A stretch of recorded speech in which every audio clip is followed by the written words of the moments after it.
Bom, pessoal, então a gente hoje se encontrou para falar de alguns temas muito legais, né? Primeiro que amanhã é o ritual do Lamas, então eu quis me reunir com vocês nessa data tão importante. A gente está um tempinho sem celebrar o Sabás, mas agora que a gente vai entregar os próximos cursos no ano que vem, eu pretendo voltar a celebrar com vocês essas datas, tá?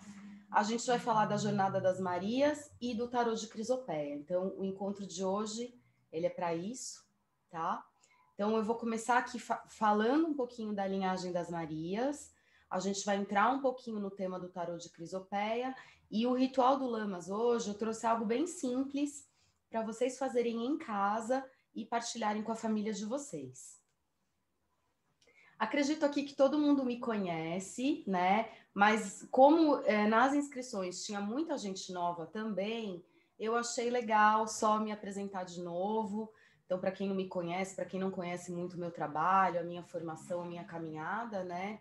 Eu sou jornalista e socióloga e tenho uma série de especializações em outras áreas, né? Como a química, cosmetologia natural, marketing, perfumaria botânica, fitoterapia. Também fiz a formação em diversos sistemas de cura e acho que isso foi costurando todo o meu caminho para trabalhar aqui na escola, para conseguir ser a dirigente da escola e criar coisas tão legais para a gente, né? Para a gente ir crescendo e aprofundando o nosso estudo. E aí eu vou apresentar hoje para vocês esse trabalho que eu já estou há 2 anos aqui gestando, né? Que é o tarô de Crisopeia. Ele é um tarô, ele é um oráculo e ele traz esse propósito da alquimia, tá? Ele é um oráculo porque ele veio inspirado nessas lendas das tábuas de Aete, que foi uma literatura que a gente se inspirou muito aqui na escola para criar esse projeto, né? Então as tabuinhas de Aete, elas remontam um túnel secreto que tem embaixo da pirâmide de Gizé e que conecta com a esfinge e que ela conta esses processos de construção do corpo de luz. Então, o oráculo foi inspirado inicialmente nesse processo do Egito e depois a gente foi canalizando essa coisa da Maria, trazendo a instrução da farmacopeia aprovada pelo SUS, essas 36 plantas da flora brasileira, a partir do qual a gente criou esses 33 elixires, unindo esse saber dos cristais e das plantas, e o tarô, que apresenta um cristal, uma afirmação, um símbolo e um elemento. E essa lâmina, ela faz correspondência com o elixir que está dentro da caixa dos elixires de Crisopeia. E dentro desse propósito do tarô, a ideia era resgatar um pouco dessa Maria alquimista dentro de nós. Começou com a história do Egito, né, do que a gente já tinha assim acessado dos saberes do Egito e foi nos levando pela alquimia até nós chegarmos na Maria. Então, quando a Maria realmente chegou dentro do estudo do tarô, ela deu uma direcionada no que a gente estava fazendo com o tarô. Então, a ideia desse tarô é um tarô para você exercer panaceias na sua comunidade, na sua casa, no seu consultório, para você fazer círculos de mulheres, levando a jornada do tarô também. E esse tarô vem resgatar essa sabedoria das Marias, né? Essa sabedoria de nós maternarmos a nós mesmas, a nossa comunidade, começando por nós, pela nossa família, e aí estendendo para as pessoas e gradativamente ampliando a nossa rede de amor, de cura para toda a humanidade. Então, queria falar um pouquinho aqui da alquimia tradicional, né? Que foi mais ou menos por onde a gente construiu o nosso curso. A gente fez essa releitura de todos os cursos da escola, baseado nas etapas alquímicas. Então, a obra em negro, ela se tornou o módulo 1 dos Ioni Eggs, a obra em branco, que é agora o módulo 2, os citrinitas, que a gente vai ter esse ano também, com os ovos de madeira, e a obra em vermelho, que eu pretendo entregar no comecinho do ano que vem, que a gente já está trabalhando nela também. O Cauda Pavones, ela é uma etapa que eu entendo que ela é exatamente a transição do Nigredo para o Albedo, ela é exatamente essa transição de tudo que a gente viu no módulo 1 para o módulo 2, né? Quando essa cauda do pavão se abre, e é melhor você fechar, viu, Peri, que vai ficar batendo. Quando a cauda do pavão se abre, e esses olhos se abrem e a gente começa a ter esse conhecimento de realmente quem nós somos e aprofundar nessas visões, né, que nos levam tanto para dentro quanto para fora. Então, o nosso calendário, gente, vai ficar assim, ó. Hoje eu estou trazendo para vocês esse trabalho do Crisopeia, né, que vai abrir essa ponte, vai fazer essa transição para o albedo. A gente vai ter o módulo 2 no dia 13 de setembro, é quando vai começar. E logo em seguida, a gente vai ter o Citrinitas, que vai ser 12 de outubro. E aí, o que eu vou fazer para conseguir entregar um curso seguido do outro é deixar tudo que for material de curso, tudo que for pedido para o final. Então, eu só vou fazer envio de material de curso novembro e dezembro, porque aí eu tenho 2 meses para fazer tudo e não me distraio em relação ao conteúdo do curso. Então, a gente vai ter 2 meses de curso e depois, no final, entrega. Como eu acredito que vai ter gente nova que vai querer vir quando a gente começar a divulgar o curso, Segredo das Pedras de Jade e tudo mais, eu acredito que vai ter gente que vai querer fazer. Então, o que eu posso fazer nesse momento é deixar fazer o módulo 2 quem assistir as aulas gravadas do módulo 1. Não vou ter como acompanhar, nem abrir uma turma nova do módulo 1, porque ano passado eu já sacrifiquei o curso de módulo 2 por isso, né? Para ter mais turmas do módulo 1, mas esse ano eu não vou fazer. Mas aí o que eu posso dar de benefício é deixar todas as gravações de todos os cursos que já aconteceram online, e aí essas alunas vão poder assistir todas as aulas. É o que dá para fazer nesse momento, porque dia 13 de setembro a gente realmente tem esse encontro do albedo e eu não vou mais mudar essa data do módulo 2, tá bom? Então pensem com carinho, né? Se vocês sentirem o chamado, a gente vai agora divulgar, enfim, trazer o conteúdo do que vai ser cada curso. Mas eu já queria de antemão contar um pouquinho do calendário e só para vocês entenderem esse trabalho alquímico, o que a gente vem fazendo e para onde ele está indo. Então, agora, alguma dúvida? Posso seguir aqui para a história da Maria? Você está olhando aí o chat? Então, tem uma pergunta aqui já. Tem? Não, eu vou. O que eu pensei, pessoal, como a Maria tem muitos temas, o que eu pensei é disponibilizar o conteúdo para quem tem o tarô, porque quem tem o tarô vai depois poder fazer as jornadas da Maria. Só que quando eu comecei a montar a jornada, tinha muitos outros conteúdos que eu queria trazer e que são interessantíssimos de abordar e que não daria para trazer tudo de uma vez só. Então, eu achei legal ir com vocês tecendo e vou aos poucos também disponibilizando para quem for fazer a jornada de Crisopeia. Bom, então agora nós vamos falar da Maria, a profetisa, esse personagem tão enigmático, tão encantador, né, que chegou com tudo aqui no nosso estudo. Vamos conhecer um pouquinho ela. Então, a Maria, o que me encanta muito nessa Maria é que ela tem diversos nomes. Então, ela era conhecida como a judia, a profetisa, a hebraica, a egípcia, Miriam, a alquimista, o caldeirão de Alexandria. E é interessante porque cada nome faz referência a um período histórico diferente. Não daria para Maria estar presente em todos esses períodos, né? Então, se ela era judia, ela era irmã lá de Moisés, de Abraão, né? Se a gente já está falando de uma Maria hebraica, a gente já está trazendo ela para esse contexto dela ter sido essa precursora da alquimia dos judeus e dos gregos. Se a gente está falando, chamando ela como Miriam, né? Também fazendo alusão a ela como irmã dos profetas. E também ela é considerada a filha da rainha de Sabá. E também é dito que ela é uma das amadas de Salomão. Então tem muitas histórias em torno da Maria. Todos esses nomes são muito fortes, né? A alquimista, a profetisa, a egípcia, a judia, a Miriam. Dá para a gente ir trazendo um significado para cada um desses arquétipos da Maria, em nós também, né?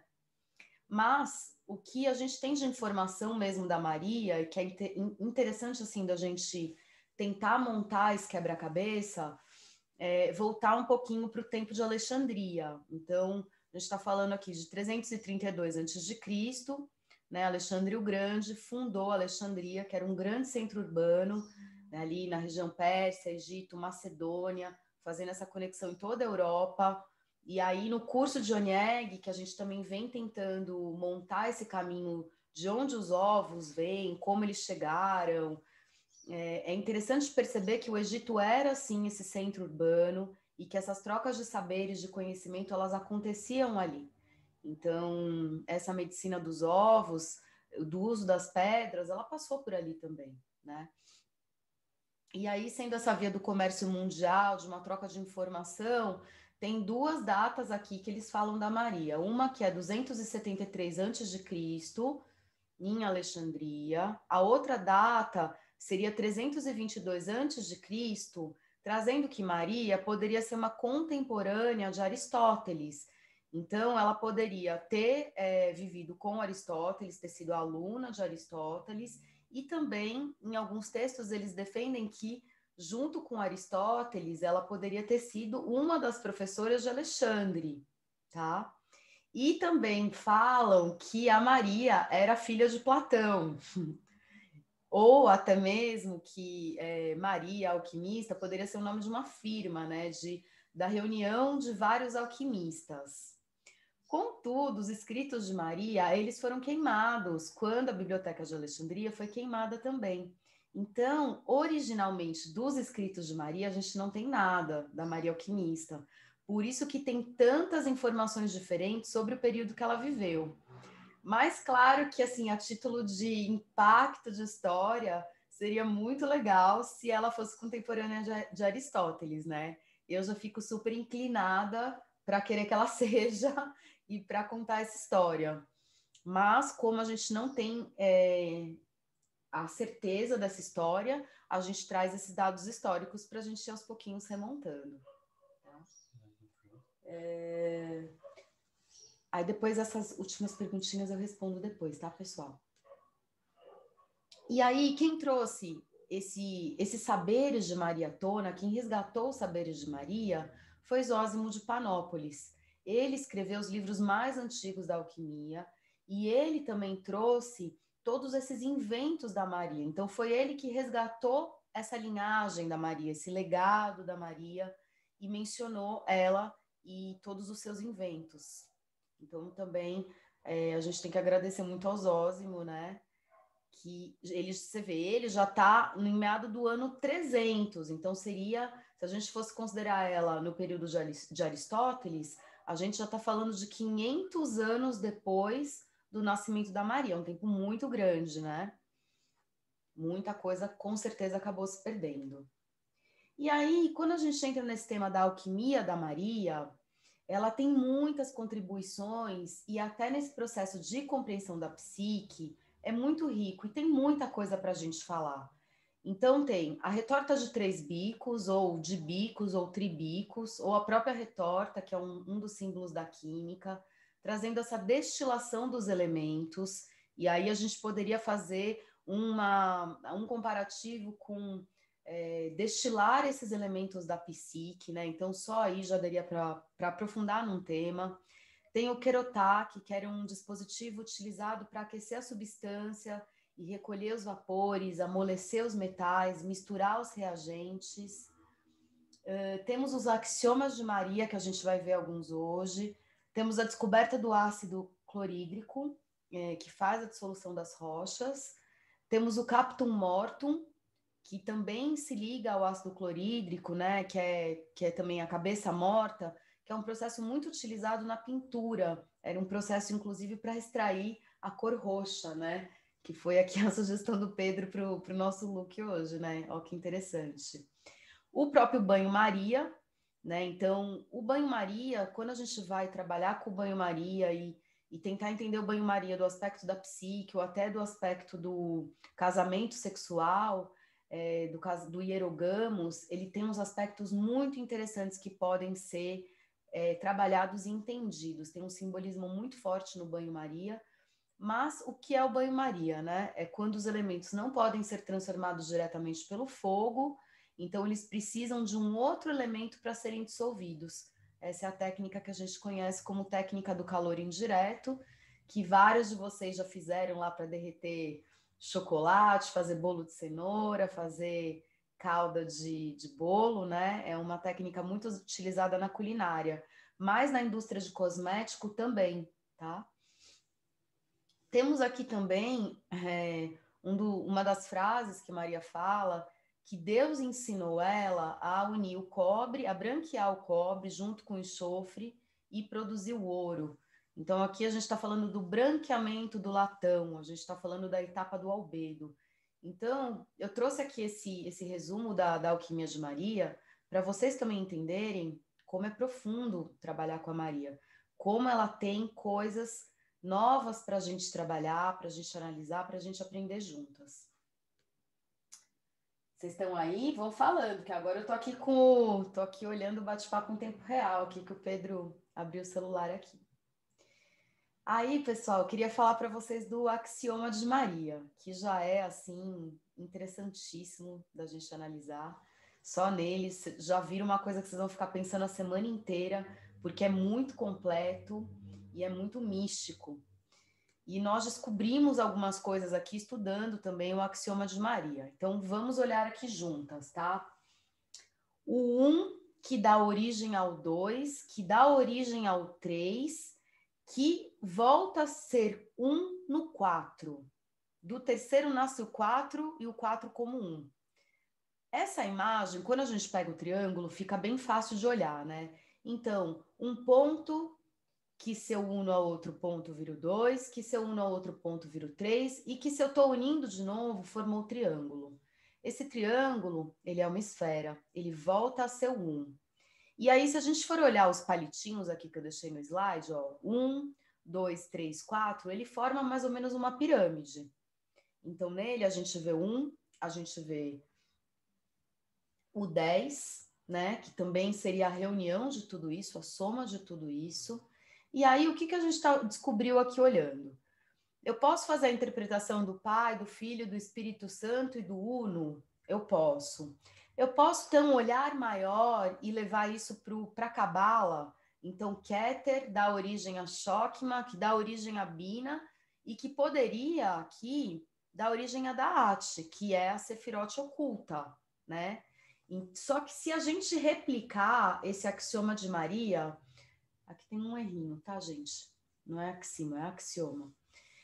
Se a gente replicar ele aqui na Cabala, o 5, o 4, o 6, o 8, o 7, o 9, a gente vai conseguir ter esse axioma em todos os ramos. E a gente também pode ter esse axioma na Cabala inteira.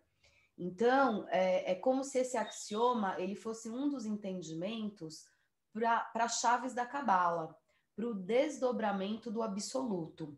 Então, ele é muito místico, é algo que tem que ser exercitado, porque é oculto, é um saber místico. Então, o Pai, o Filho, o Espírito Santo, ou a Mãe, a Filha, o Espírito Santo, o oculto, que volta a ser um, né? O mistério da vida. E aí, trazendo um pouquinho para o nosso universo dos Ioniegues, a alquimia de Maria e os Ioniegues, eu vou voltar lá naquela frase, né? Deus revelou uma maneira de calcinar o cobre e o enxofre em ouro. Então, Deus revelou para Maria uma maneira de calcinar o cobre e o enxofre em ouro. Vamos lá, vamos pegar aqui por etapas. A gente viu lá no módulo 1 de Ioniegues, a gente viu no módulo 1 também de cristais, a gente falou muito sobre a calcinação. Não falamos, pessoal? Tá.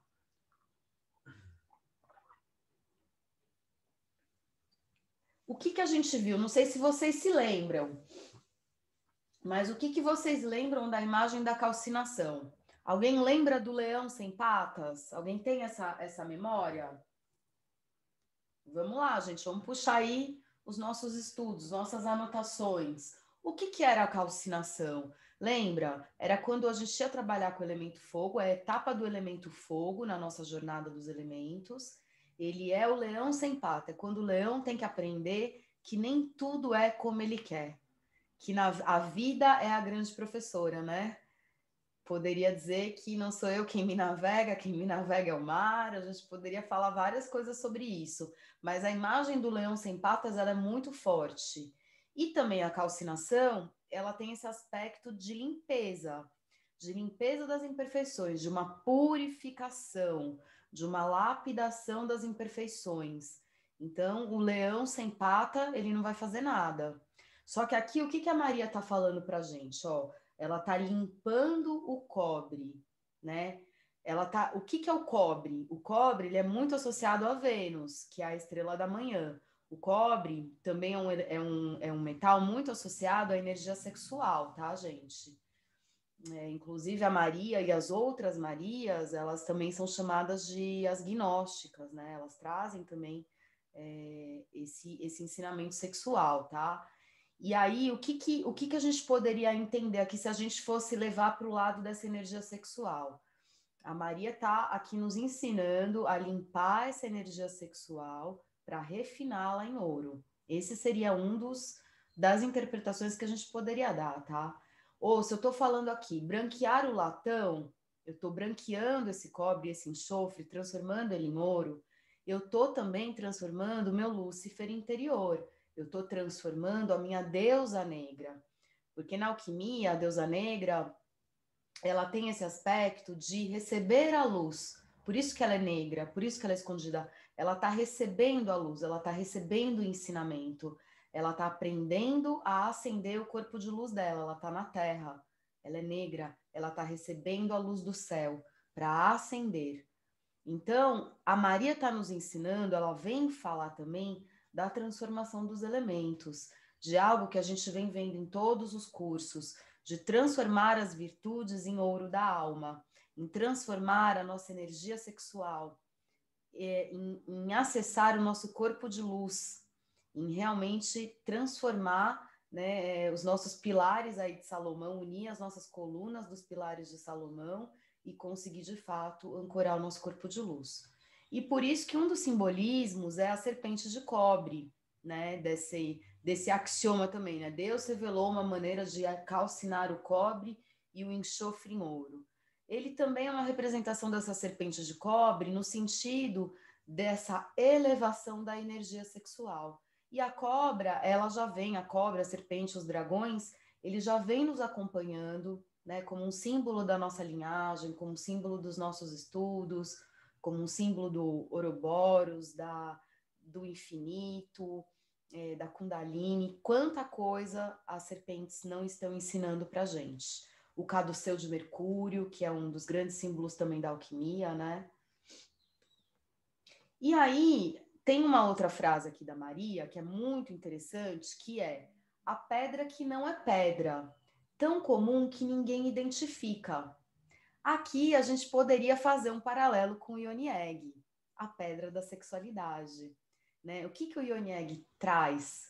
Né? O que ele abre para a gente? Essa purificação das nossas águas seminais, das nossas águas orgásticas, dos nossos fluidos, do nosso sangue. Então, o Yoni-Egg, ele é a pedra da sexualidade. É uma pedra que não é pedra. É tão comum que ninguém identifica. Posso dar outros significados para isso? Claro. Eu posso, nessa frase aqui também, fazer uma alusão à própria pedra filosofal. Uma pedra que não é pedra. Tão comum que ninguém identifica. Por que ninguém identifica? Porque não é uma pedra. Porque é uma energia, né? É uma ascensão, é a construção desse corpo de luz. É esse acesso à nossa alma, à nossa mônada, tá? Alguma dúvida? Tô seguindo, hein, gente? Tô indo, vocês estão tão quietinhas. Bom, então fui. E aí, a Maria, é muito interessante chegar nela agora, porque ela vai fazer essa transição para o nosso curso de módulo 2. Então, a Maria aí nos ensinando a branquear o nosso latão, nos ensinando a refinar a nossa energia sexual, nos ensinando a ancorarmos o nosso corpo de luz. Ela vem nos trazer para matriz, vem nos trazer o tema da rainha, da nossa pelve, dessa grande coroa que a gente tem aqui, que sustenta todo o nosso sistema feminino, né? A nossa grande coroa. E aí muita gente procura essa coroa na cabeça, mas a nossa coroa de verdade está dentro da gente e ela se chama pelve. Então, a Maria, ela tá aí nos relembrando tudo isso, né? Nos ajudando a trazer essas informações. Maravilha. Aí, assim, o que eu queria combinar com vocês, pessoal? Tudo que vocês quiserem perguntar, a gente fala, Mas aí, se for dúvida do que eu estou falando, do slide e tal, seria legal trazer agora. Agora, dúvidas sobre, por exemplo, Ione Eggs, pedra, inscrição do curso, regrinhas para fazer os cursos, a gente pode deixar para depois, para a gente não perder essa linha de experiência da Maria. Pode ser assim? O que vocês acham? Maravilha. Então, vamos aprofundar mais um pouquinho aqui. Se a gente fosse considerar a Maria judia, né, a primeira alquimista lá, vivendo com Aristóteles, nesse romance, né, ela lá trabalhando com Aristóteles, já dá um livro, né, gente? Ela poderia ser uma das precursoras da linhagem das Marias, né? Ela poderia ter alguma ligação aí com toda essa outra linhagem da Maria ou não. Mas eu estou trazendo aqui esses questionamentos para a gente pensar, para a gente sonhar, né? Para a gente, enfim, mergulhar nessa alquimia. Então, só que se a gente voltar ainda um pouquinho antes da Maria judia, a gente poderia pensar em várias outras Marias. Maria Lilith, Maria Eva. Quantas Marias que a gente não conhece, né?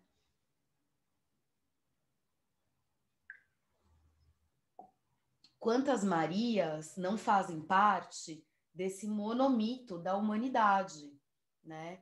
Que a gente vê se repetindo, o mito da história humana, que é a nossa própria história, a gente vê se repetindo em diversas histórias, né? Então, quantas Marias não representam esse monomito da nossa própria vida? É uma reflexão aqui. E é interessante porque em alguns lugares a Maria judia, ela também é chamada de Madalena.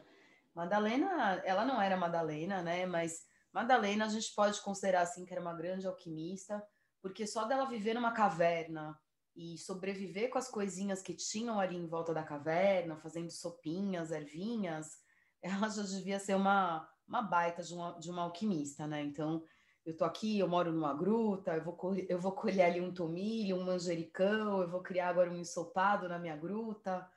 Não tem alquimia mais forte que a culinária, né? E aí, outras Marias. Maria Ana, que é a avó de Jesus, né? Que é Santana, que a gente viu lá Joaquim Santana, foi até uma data, essa semana eu fiz um post bem legal. Depois, a mãe Maria, mãe de Jesus, Maria Madalena, mulher de Jesus, Maria Sara, filha de Jesus, e aí todas nós, Marias, filhas de toda essa sabedoria, dessas linhagens, né? Quantas de nós não carregamos essas memórias, essa ancestralidade mesmo de ser uma Maria. E a Maria também vem abrir aqui para o módulo 2 os mistérios da matriz feminina. Então, a Maria, ela vem nos lembrar o quê? Quais são esses elementos? Qual a simbologia da Maria? A rainha, o albedo, né, que é essa etapa da obra em branco, a lua, os ciclos. E é muito interessante porque eu ouvi alguém falando da Maria, e aí ele falava assim: ah, tem muitos tipos de mulheres, mas a Maria ela era uma inventora, querendo dizer muito desse papel da Maria como uma inventora no campo da química. Mas ele teve uma visão muito curta, né, do que é uma mulher ser uma inventora, uma criadora, porque a mulher, ela sim, é super comum ela ser uma inventora, não é só na química, porque ela é criadora de vida, ela inventa uma vida dentro dela, ela cria essa vida. Então, eu achei engraçado ele ficar surpreso que a Maria é uma inventora e não reconhecer todas nós, Marias, como grandes inventoras, né? E quantas coisas lindas as mulheres criam num ponto de um crochê, numa cesta, numa receita, não é só num aparato químico, né? Mas a Maria, tem até alguns autores que defendem que a Maria não tinha toda essa vibe alquimista e toda essa carga que a gente está dando aqui para ela, que ela era uma mulher simplesmente interessada na química. Pode ser também, né? Mas aqui a gente gosta já de pensar que ela estava lá com Aristóteles, né? E fazendo ali as maiores bruxarias. Bom, então a Maria vai vir entregar essa chave aí do módulo 2, 15 de setembro. Vamos ter o nosso curso, O Segredo das Pedras de Jade. Vamos entrar aí forte nos tratamentos da matriz, nos tratamentos das pedras de Jade. tem tratamento dos sonhos, tem umas jornadas novas, tem muita coisa legal que a gente já vem há algum tempo criando. E aí, pessoal, a última coisa que eu queria contar para vocês é que Maria, nos tempos antigos, era um título, como Cristo é um título também. Então, muitas vezes, quando a mulher ela tinha esse nome Maria, não era necessariamente o nome dela, era como se fosse um título. Então, a gente também tem essa coisa não esse título, é um título que nos cega para quem a gente verdadeiramente é, um título que nos coloca, e a pessoa é o título, não, mas um título de nos reconhecermos como essas mulheres, como essas grandes mães das nossas famílias, da nossa comunidade, como as escolhidas para partilhar o amor, para partilhar a sabedoria, né? Iluminadas porque temos vontade de transcender, estamos nos lapidando para servir cada vez melhor. Então, é um chamado, né? É um chamado para lapidar essa Maria interna. E aí, essas 4 retas do M, né, que ele nos traz, essas 4 sabedorias, tem alguns pilares que se ligam a esse M. M da matriz, o M da Maria, o M da mulher. O primeiro pilar seria o amor à sabedoria. Então, a alquimia, quem é o alquimista? O alquimista é o filósofo, porque o alquimista, ele ama a verdade, ele quer aprender as coisas através da razão, ele quer aprender através das coisas iluminadas, ele vê as coisas iluminadas, ele não vê as coisas só para o interesse pessoal. Então, eu vou fazer isso porque eu vou ganhar aquilo, eu vou disponibilizar o meu tempo para essa pessoa porque eu vou ganhar isso em troca. Não, ele não tem esse interesse. Ele não está visando somente a utilidade pessoal das coisas, né? Então, isso é o amor e a sabedoria. A alquimia é uma outra reta do M, porque ele vai trazer essa natureza da matéria, essa química do remédio cristalino, esse chamado espiritual. Muitas vezes a gente recebe o chamado e a gente tem muita resistência a esse chamado. Então, a alquimia vem nos lembrar da firmeza nos passos, nada para amanhã. O ciclo da natureza não é amanhã. E nós não temos que nos preocupar com esses títulos. Nós temos que nos preocupar em sermos, em ouvirmos esse chamado do coração, em vivermos a nossa história com plenitude, porque ela passa muito rápido. Entender as leis que regem o mundo. Então, assim, a gente vive, estamos trabalhando com a espiritualidade, com a alquimia, com o abstrato, mas existem leis que regem o mundo. Existe a astronomia, existe a geologia, existe a botânica, existe a astrologia. Não dá para entrar num papo de terra plana. A gente tem que conhecer as leis que regem o mundo, tá? O Dharma. O Dharma seria esse lugar de lidar com o ser humano, de lidar com as qualidades humanas. Se você sente esse chamado de ser uma Maria, você sente um chamado de cuidar das pessoas. Você tem um chamado de virtude. É um lugar de, poxa, não tem só eu, tudo não é em volta de mim. Eu posso deixar essa sala melhor do que eu encontrei. E para isso, a gente tem que relembrar o que é ser uma Maria. A Maria, ela vem trazer também essa reconexão do céu e da terra, que é a energia da matriz, que a gente vai ver no módulo 2. Então, a Maria, esse simbolismo da linhagem das Marias, ela vem trazer também esse símbolo da conexão do céu que se une à terra, do casamento sagrado, da alma que desce de um lugar de éter e se torna carne no útero da mulher. Essa é a matriz. A mulher é a matriz. A mulher é o portal que liga os mundos. Ela liga as ideias, ela liga os corações, ela liga a vida espiritual à vida material. E por isso a mulher ela tem a capacidade de aproximar as pessoas do bem, do Dharma, de levar os seres para aquilo que lhes é próprio. Então, ela não quer te desviar do seu caminho. Ser uma Maria não é querer desviar ninguém do caminho.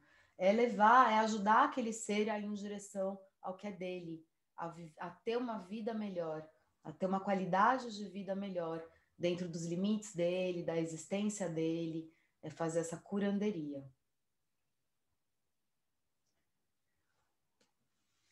E aí, eu tô chamando isso, gente, de o abraço de Vênus. É um termo aí que eu encontrei e eu achei que ele cabe muito bem aqui para Maria, dentro desse Dharma, e que é um pouco da gente se policiar, assim. A gente não viu lá no Nigredo, toda a nossa sombra, a gente não está branqueando isso, a gente não está aprendendo. Tá lá, a nossa sombra tá lá, mas uma vez que a gente tem consciência dela, a gente vai lidar melhor com ela. A gente não vai ter mais as mesmas reações que a gente tinha, os mesmos medos. Isso está andando. Conforme a gente foi trabalhando com os elementos, a gente foi liberando muita coisa no nosso processo. E agora chegou o nosso momento do abraço de Vênus. Se a gente for pensar, inclusive, na Cruz de Enki, fazendo um pouco esse paralelo com o M tem 4 partes e a Cruz de Enki também, né? Ela tem o cabo, ela tem os 2 bracinhos e ela tem a haste. Então, a Enki, que a gente também já vem trabalhando, a Vênus, ela traz também esse desdobramento dos 4 M's. Ela é a lição do amor. É quando a gente sai da esfera do eu e entende que existe um mundo para ser cuidado. Pô, eu tô aqui na minha casa, tenho 30 cobertores, tá um frio de 6 graus. Por que eu não posso doar um? Isso é uma lição de amor, isso é um abraço de Vênus. Não são coisas enormes, são coisas muito pequenas, mas que têm um impacto muito grande na sociedade, nas pessoas. Às vezes você falar uma coisa para uma pessoa no momento, você dá um sorriso. Agora não tá dando para dar sorriso porque tá todo mundo de máscara, mas dá para sorrir com os olhos, tá? As pessoas sabem quando você tá sorrindo. Ser gentil, chegar com uma energia diferente. Então, nós nos tornamos Maria através de uma boa vontade, não é um milagre. O milagre é a ascensão, mas é isso, é uma coisa de vontade, de predisposição, de firmeza, de resiliência, de amor, de inteligência. É um convite. E nós somos todas Marias. Então, o convite desse tarô é de lembrar, é de trazer essa lembrança de que nós somos todas Marias e de podermos resgatar essa alquimista interior que somos e reconectar com o amor de ser uma Maria hoje e para toda a nossa eternidade. Aí, pessoal, trazendo um pouquinho aqui do tarô, né? Que ele tem o oráculo, o tarô e os elixires, tá? Os elixires, eu queria trazer aqui só contextualizar vocês. Primeiro que esse trabalho dos elixires, ele vem um pouco dos princípios da homeopatia, tá? Que é semelhante, cura semelhante, que é como a gente trabalha com os cristais, porque eles têm polaridades. Mas essa ideia não vem de Hahnemann, que foi o criador da homeopatia. Essa ideia de que semelhante cura semelhante vem dos pitagóricos e foi reforçada por Paracelso, que é um dos autores que a gente também vem trabalhando juntas aí há alguns anos, através que deu também um pilar muito para o nosso estudo, né? Através da tria prima, das coisas que a gente vem vendo nos nossos cursos. Mas aí, quando a gente aprofunda aqui nesse tema dos elixires e da Maria e da alquimia e das fases alquímicas, é muito interessante pensar que a gente vem trabalhando com os elixires, mas na verdade a gente vem trabalhando com a alquimia que abre um leque muito mais amplo de coisas. Então, ele abre o leque da aromaterapia, ele lá abre o leque da fitoterapia, óleos essenciais e aromaterapia estão ligados, né? E os florais também. E ele vem falar de um contexto terapêutico bem sucedido através do uso desses remédios que são naturais e que são energéticos. E esses remédios alquímicos, eles têm uma lição muito forte para nos ensinar, que é esse remédio ele nasce quando a planta morre. Quando a planta morre, ela renasce. E nisso o remédio nasce. Então, a gente está passando já aqui por essa etapa da putrefação, da mortificação, entre esse limite do material e do espiritual para conseguir esse remédio. É muito bonito isso, é muito profundo. E até assim, considerando que Maria foi a criadora do destilador, o destilador é o principal objeto quando vocês vão o quê? Coletar óleos essenciais. Na espargeria a gente vê isso, né? Então, as plantas aromáticas para destilação, quando a gente vai coletar o óleo delas, a gente tem que usar o destilador para isso. É uma tradição alquímica que Maria nos deu. Então, a Maria tem muita ligação com os óleos essenciais também. E é legal porque ela está trazendo coisas novas para a gente e abrindo também o nosso olhar de que nós somos terapeutas integrativas. Olha quantas ferramentas que nós temos. E você não é só terapeuta quando você tem um consultório. Ser uma terapeuta, ser uma Maria, está à disposição para quando as pessoas te procuram para uma consulta, para uma palavra, para um atendimento, tá? Alguém da sua família, um amigo, em todos os momentos. Pode ser alguém pedindo auxílio para atravessar a rua, tá? Pode ser alguém pedindo uma caixa de leite na sua casa. Então, é muito mais profundo, tá? Ser uma terapeuta, ser uma Maria. Adorei aqui a Railane falando. Vários fractais de Maria. Muito legal.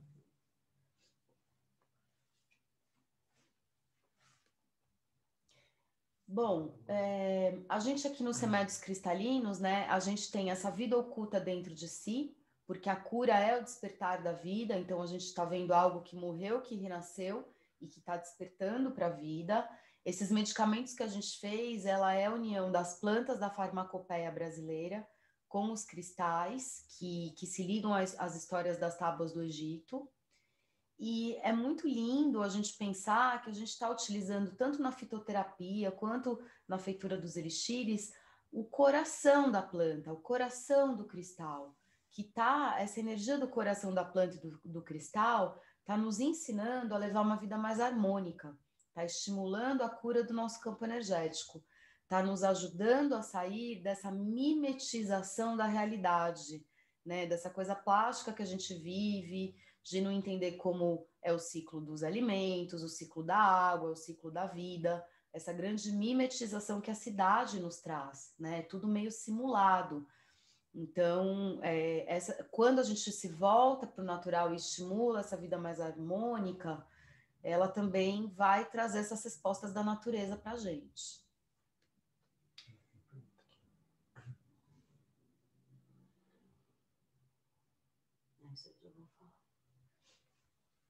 Aí, pessoal, a natureza é una, né? Então, os elixires, os remédios, eles estão unindo o macrocosmo e o microcosmo em um.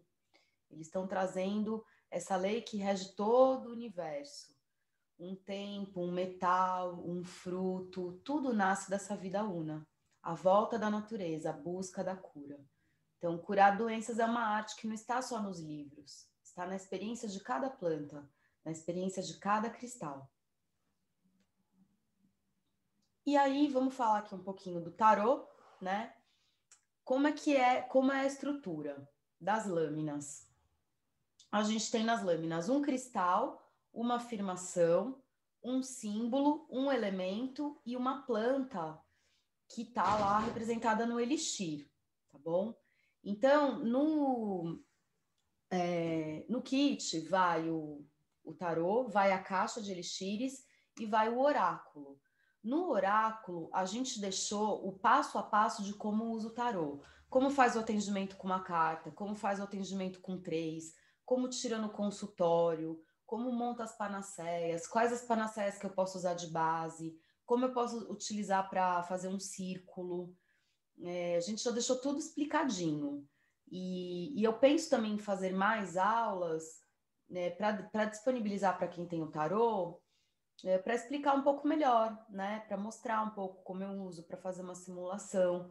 Hoje a ideia seria, mais do que vocês aprenderem a usar as cartas, a gente viajar nas cartas, fazer essa viagem para conhecer a potência dessas lâminas, dessas cartas, e a estrutura do trabalho como um todo. E depois esse passo a passo de como usa, tá tanto no livrinho que vai, e eu também penso em gerar mais conteúdo para quem tem o baralho, os elixires, para ajudar vocês a trabalharem. Mas também é muito fácil, gente. Muito, muito fácil. Porque se eu sortear uma carta aqui, ele já vai me dar um elixir. Se eu sortear 3 cartas, presente, passado e futuro, ele já vai me dar 3 elixires. Eu posso servir esses elixires para o meu paciente no dia. Eu posso tomar. Eu posso formular esses elixires numa base de fogo, de terra, de água. E, inclusive, esses símbolos dos elementos que a gente deixou nas cartas, eles já dão essa dica de que base que vocês podem usar para fazer determinadas formulações, tá? Aqui a pergunta da Amanda.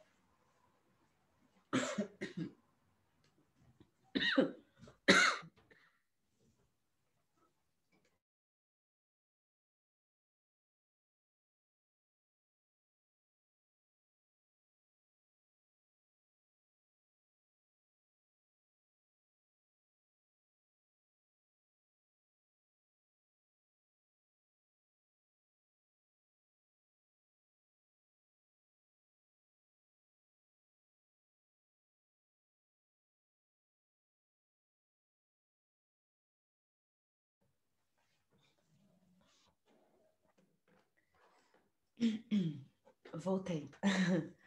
Deu uma engasgada aqui, gente. Preciso lembrar de tomar água. Aí eu fiz aqui para vocês um resuminho das 33 cartas. Aí, qual que só é a informação que eu queria acrescentar aqui para vocês?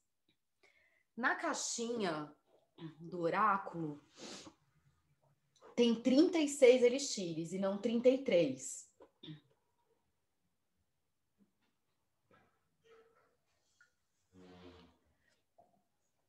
Por quê?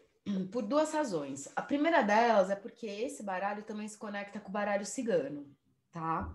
Então, a gente conseguiria fazer toda essa correlação das cartas e dos elixires com as lâminas ciganas.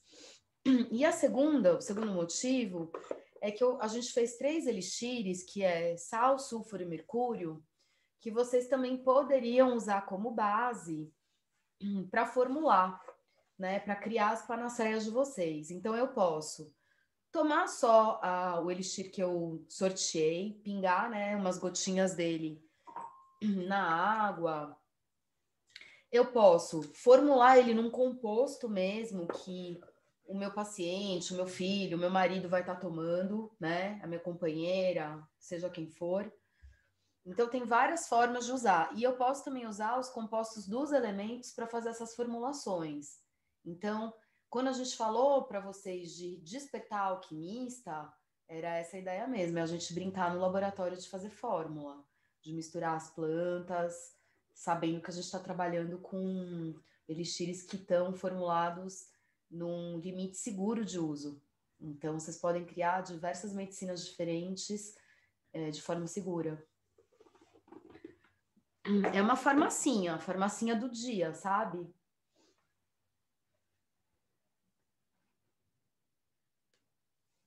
Então, essa é a